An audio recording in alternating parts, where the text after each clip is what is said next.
31st নাইটের যে অপসংস্কৃতি এবং যে অনাচার সমূহ প্রতি বছর প্রত্যেকটা মসজিদের মিম্বর থেকে ওলামায়ে কেরাম মানুষকে সে বিষয়ে সতর্ক করে থাকেন। আমাদের দায়িত্বের অনেকগুলো জায়গা আছে। সবকিছুর আগে আমাদের যে করণীয় সেটি হলো আমাদের নিজেদের আগে অনুধাবন করতে হবে, গভীরভাবে উপলব্ধি করতে হবে যে 31st নাইটের এই কালচারের ক্ষতিকর দিকগুলো কি।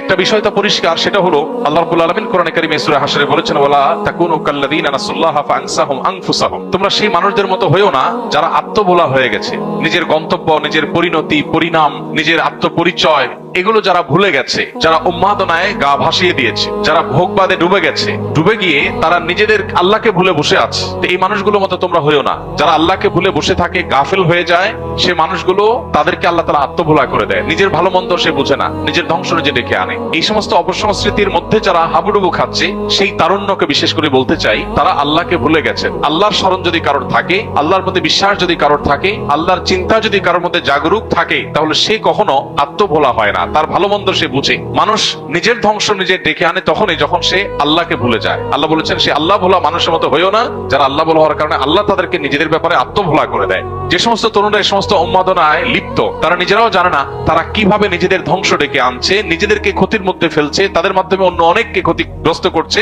এই চিন্তাটুকু পর্যন্ত তাদের নাই, আত্মভোলা হয়ে গেছে। হিতাহিত জ্ঞান তাদের মধ্যে থেকে দূর হয়ে গেছে, কারণ তারা আল্লাহকে ভুলেছে।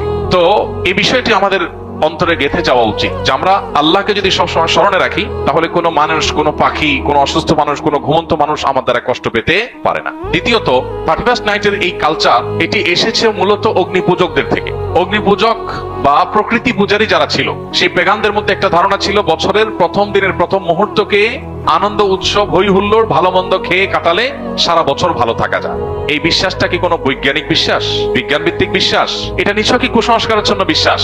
বছরের প্রথম দিন, প্রথম ক্ষণ ভালো খেলে, যদি ভালো কিছু ভোগ উপভোগের মধ্যে থাকলে যদি সারা বছর ভালো থাকা যায়, তাহলে প্রতিদিন সকালবেলা মানুষ ভালো খাইলে সারাদিন ভালো থাকবে। ব্যাপারটা কি সেরকম ঘটে?